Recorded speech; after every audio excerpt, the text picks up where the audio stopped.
comment une décision de justice tribunal ne defal lii immédiatement et puis immédiat la wax immédiat c'est-à-dire que amul xalaat def ko léegi bu mu ko defee mu woo ko def DGE di ut lay ne du ko def loolu c'est-à-dire que aujourd'hui ñu tey ça conforte lu Pape doon wax sànq mooy nous sommes très optimistes mais nous sommes très regardants parce que le régime actuel lépp lu ñu mënti def pour continuer dans leur logique de réduire l'opposition à leur plus simple expression dinañ ko def te loolu duñ ko nangu. Mouhamadou Dia ñu ngi lay remercier Pa Moussa. temps bi xoj nañu bu baax a baax lan moo xew fële ci camp pénal ak grève yi nga xam ne soxna yee fa nekk amal nañ ko depuis plus de 12 jours. waaw effectivement 15 jours fukki fan ak juróom. voilà 9 détenus femmes yu nekk camp pénal dont 6 yoo xamante ne ay détenus politiques lañ dinañu waxaat seen tour actuellement ñoom ñoo nekk en grève de faim il s'agit déjà de Adji Ndaw ku nekk mu ngi koy fàttaliku quand elle est venue de l'extérieur ak ay bracelet gars yi jàpp ko y a aussi Nafissatou Gueye ñu gën koo xam ci yaayu Serigne Saliou Yafala Fleur Yacine Diagne Mati Sarnia journaliste ñi xam nañ ko aussi ak Ndeye Anta Fall ak Amidia effectivement donc ñooñu dañoo nekkoon situation de grève de faim depuis lors actuellement 15 jours aussi Ousmane Sonko bu ñu fàtte ne grève de faim bi et il était venu en solidarité à ces femmes-là. dafa ñëw jàppaleen tànk. voilà parce que ñoom it li leen yóbbu ci situation de grève de faim bi je pense que ni ce sont des besoins élémentaires quoi lu loo xamante ne la mënta ñàkk la ci jigéen du soxla waaw hygiène spacieux yooyu foog naa ne nit ku mënti nekk fii nii ils ne sont pas privés de dignité waaye nag de liberté tout court te loolu noonu ñu doon laaj loolu lu ñu war a mën a laaj la ci noonu la ñu entamé grève de faim et encore puis ñu interdit leen de visite kon kenn du leen seeti. voilà li ci doy waar aussi mooy soxna si Ba ak Adji Ndaw dañ leen mujj évacuer hôpital dañ ne bagarre moom moo fa amoon. maanaam dañ doon xeex. waaw entre détenus ce que je n'arrive pas à comprendre looloo tax may invité kii di administration pénitentiaire mu def communiqué ci loolu noonu. alors j'ai pas compris par ça quand tu dis que dafa am xeexoo seen biir. maanaam ñoom ñi di grève de la faim ñoo doon xeexoo seen biir. wala ñoom ñoo doon xeex ak yeneen détenus yi lañ wax détenus yi. dañ naan xeex rek. dañ doon xeex rek leerul daal. xeex bi xamuñu lan la. ñu xeexoo ba war a mën a yóbbu ñoom Adji Ndaw ñu war a mën a dem fële ca pavillon spécial. loolu c'est une situation inquiétante surtout pour leur famille. xeex bu dem ba pavillon spécial. waaw ça veut dire que moom am na ay gaañu donc kon seeni famille nekk ci njàqare foog naa ne l'administration pénitentiaire war na mën a def communiqué pour édifier au moins les familles de ce qui se passe d'autant plus que pour ñu jot ci ñoom nekk na loo xamante ne compliqué na lool à Rebeuss aussi.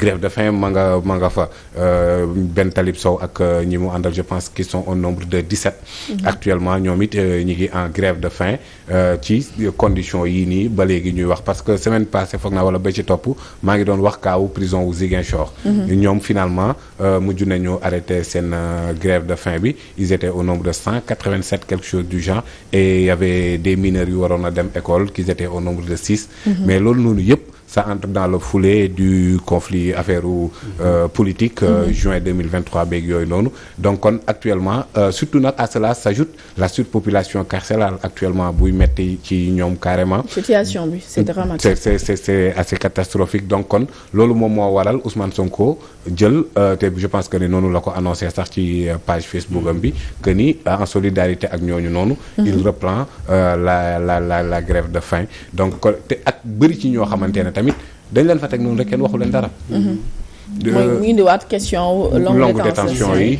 qui est. am yoo xam depuis les événements de mars 2021 ba léegi kenn waxu leen dara. tey jii nii boo demee à Tambacounda aussi ñoom Zara Wague man je ne peux pas comprendre magistrat war ko recevoir war a gérer enquête bi ne non fii am na am na ventilateur yaa ngi lekk naa ngi naan demal toog je ne peux pas comprendre ça. ñoom Diop Xasida ñooñu ñëpp ñu ngi fi je pense que Mimi Touré jaar na fa seeti leen bi mu nekkee woon tournée ba ca Tambacounda parce que je pense que qui coordonnait aussi mouvement de jeunesse am tamit dañ ko faa jàpp ñoom comment Yolande jaar nañ fa. Donc il s'agit d'une situation parce que foofu noonu moom conditions yi day gën a doy waar parce que l'assistance d'un avocat c'est obligatoire ci procédure yu mel noonu.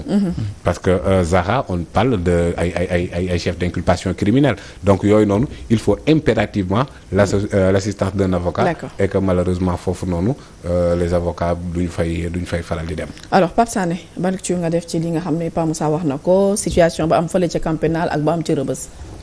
waaw Khady man j'ai un problème avec nos prisons là c'est-à-dire que on a l'impression c'est une impression et c'est d'ailleurs le réel mooy que jàpp nañu yow bu ñu la jàppee rek dugal la ci kaso tu n'as plus aucun droit. dina war a toroxal. c'est-à-dire yow boo duggee kaso rek jàpp nañu ne que yow tu n'es plus un Sénégalais. amatoo benn droit et consort alors que la convention de Genève dafa ne nit ki boo ko naree tëj kaso c'est-à-dire assure-toi des conditions yi nga xam ne humainement waa ji dana mën a toog kaso. mooy que maanaam dana am droit à une santé dana am droit à un minimum vital mais imagine nga dara un peu cette surpopulation carcérale là. Rebeuss je le donne souvent un exemple 600 personnes à l'origine nañ ko prévoir woon on nous parle de plus de 2000 personnes jëlal la prison du camp pénal le quartier des femmes déjà jigéen c'est pas parce que voilà tu es là mais parce que jigéen condition d'hygiène yi nga xam ne moom la jigéen soxla bokkul ak góor. non du tout. alors imagine nga tey jii ñu dugal leen ci benn lieu bi nga xam ne promiscuité am fa chaleur bi humidité bi ñuy am ay wokkatu ay gaal ak i consort yi ak yeneen yi nga xam ne on peut pas le dire peut-être à la télé. alors loolu yëpp ay nit jóg ne ñoom dañu décider nañuy def grève de la faim pour protester contre ça ce qui est un droit. alors que devrait faire l'administration de la prison. ok da ngeen bëgg a def grève de la faim d'accord on vous encadre c'est votre droit le plus absolu ngeen def ko mais au contraire qu'est-ce qu'on fait on décide ut ay néeg bu gën a bon ñu génne leen seen néeg yóbbu leen ci néeg bu gën a bon mooy maanaam première sanction. ah bon waaw mooy benn ñaar ñu ne leen xaalis bi ngeen fi am dootu leen ko dépenser ñaar vous n'avez plus droit à téléphoner ñett seeni mbokk kenn du leen seetsi mais on est dans quel pays depuis combien de temps mi ngi durer loolu noonu. là on est au 13e jour je crois.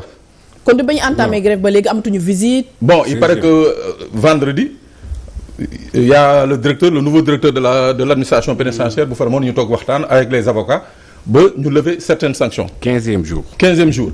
mais ce qui est grave c'est pour ça tout à l'heure j'ai rigolé quand on dit qu'il y a eu une rixe mooy maanaam dañ doon xeex. de ce qu'on a appris li ñu yëg. et c'est un courrier bi nga xam ne ñii nga xam ne ñoom ñooy les grévistes ci ñoom la jógee ñi ne dañ leen boole ak yeneen pensionnaires yeneen prisonnières yi nga xam ne ñu nekk ci biir kaso bi maanaam ñoom ànduñu ci grève bi ñu boole na nag ñoom pour ñu xeex. ah pardon c'est grave. oui c'est ce que le courrier a dit. dañ leen boole ak ñeneen prisonniers ñuy xeex ak ñoom. d'autres prisonnières yi nga xam ne ñu ngi ci biir kaso bi te grève wuñu ñooñu ñoo leen attaqué mais bu ñu leen attaqué. et que lii Pape Moussa wax que administration pénitentiaire génnul def un communiqué mooy donc ça veut dire qu'il y a un problème beaucoup plus profond parce que loolu bu amee ba les parents des grévistes là xëy suba teel dem taxaw ci kaso bi bëgg a xam lu xew donc yoon la administration pénitentiaire génnee def un communiqué ne voici ce qui s'est passé pour rassurer les familles. Voilà. alors PRP est-ce que di ngeen dem di parfois ci prison yi xool ñi nga xam ne ñoom les détenus politiques ñu woowee les détenus politiques ak situation bi ñu fi décrire léegi Pape Moussa ak Pape Sané est-ce que vous avez eu le temps d'entrer en contact ak certains détenus ñuy wax leen ci seen situation bi. waaw am na ñoo xamee suñuy militants ñu ngi leen dem seeti am na ñoo xamee dañuy waxtaan directement ak seen avocat am na ñoo xam ne directement par exemple je cite quelqu'un comme Yolande Camara. par exemple Yolande Camara su ma bëggee am yenn information yi si moom lay jaar muy kenn koo xam ne aussi ko jàmbaarte la. di dem toujours au chevet des prisonniers. mais gis nga il faudrait que gars yi di xam leen privation de liberté bokkul dara ak privation de la dignité te wax dëgg yàlla nit même su nekkee si problème politique nga ko jàpp ba jël ko ba dugal ko kaso ba yaakaar te bàyyi ko mu noy. mais les gens. traitement bu opposition bi wala les détenus politiques lu nekk di am dans les prisons mais c'est un traitement inhumain. parce que limite ñu fa nekk non seulement. Alioune Tine chaque fois mi ngi alerté mi ngi wax mi ngi bind ay communiqué def ay tweet mais daf na situation bi ba léegi c'est inhumain am na loo xam ne aujourd'hui dara justifié ko et puis il y a des jeunes yoo xam ne par exemple je cite quelqu'un comme Babacar Ndiaye adjoint JPS bu Pastef léegi nekkatu ko mais attends mais Babacar Niang dañ ko jàpp sur la base d'une simple déclaration jël ko yóbbu ko kaso depuis maintenant plus de 4-5 mois moom toujours. Babacar Ndiaye bu Pikine. mois de mars. mais bureau lañ ko jàppee. loolu c'est écœurant.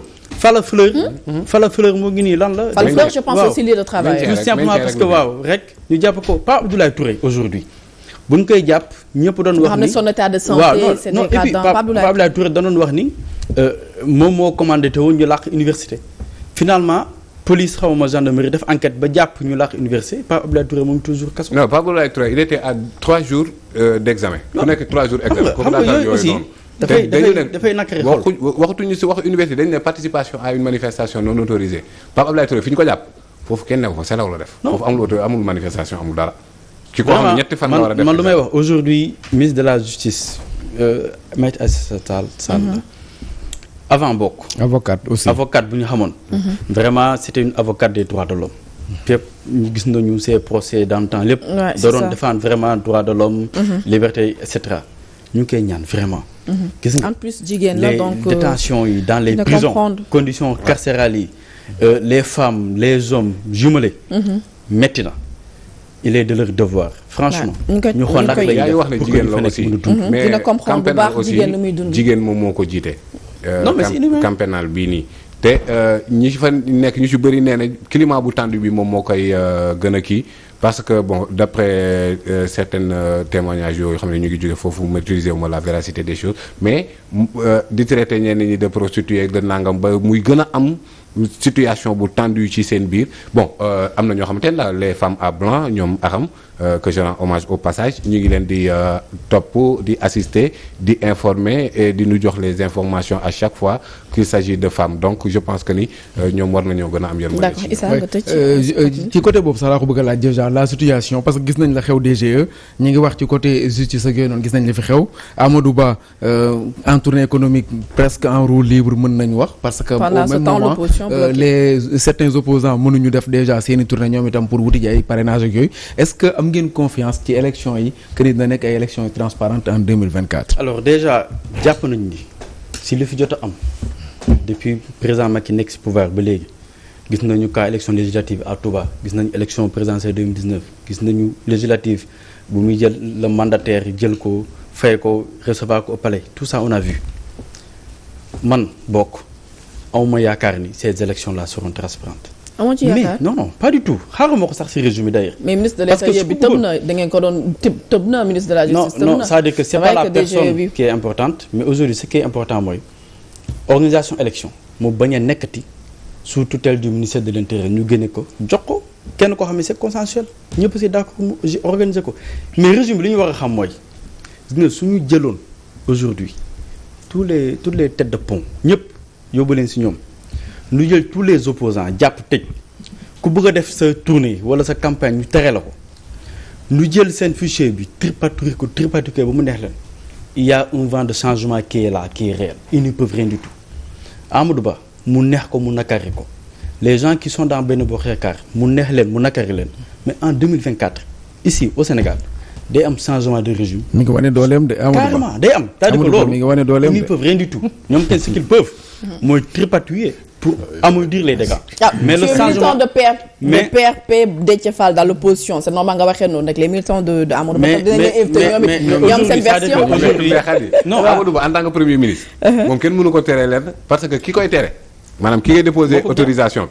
kooku koy organiser. non t'es pas pour ça. am na gouverneur yeeg préfet yi am na fu ñu wax si mooy c'est pas normal aujourd'hui. demul woon campagne nag tournée économique la dem gis nañu Amadou Ba gis nañ ko mu dem di inaugurer lan kii structure de santé mais loolu c'est pas du ressort du premier ministre di ko def même notre maire docteur Abdou Aziz Mbodj récemment lancé na travaux de construction poste de santé dëkkam donc am na yoo xam ne pour man il faut que ñu mën di élever la station de ces postes là. ñu gën ko dëggal mais Amadou Ba ce qu'il est en train de faire c'est anormal. Alors au nom de quoi le candidat du pouvoir est en campagne. mais nekk lu fu bees en 2019 le président Macky Sall l'avait fait ah. mais moo tax góob moo tax. moo tax tey président Macky Sall defatu ko. moo tax amoo benn yaakaar ci course électorale bi. c'est le mais candidat. am na loo xam ne balaa may daaneel émission bi mooy am na loo xam ne faut ñu wax ko aujourd'hui mooy la situation. temps bi jeex na temps waaw Mouhamadou immigration Dia clandestine non loolu xaju fi immigration bokkoon na ci lu ñu waroon wax mais xaj université. une minute du journal de 20 heures. waaw baal ma 30 secondes université. aujourd'hui l'avenir de notre important. génération est en jeu. Ouais. L'avenir de notre pays est en jeu. Pour des questions purement politiques ñu tëj université ba kenn mënul jàngi ñu pousse di ko poussaat loolu ça doit interpeller tout le monde et je demande au ministre de l'enseignement supérieur pour que mu jël si ay dogal que étudiants yi mën a dellu dans les amphithéâtres ñu mën a jàngi parce que loolu il y va de l'avenir de la pays du pays 2024 dina passé mais après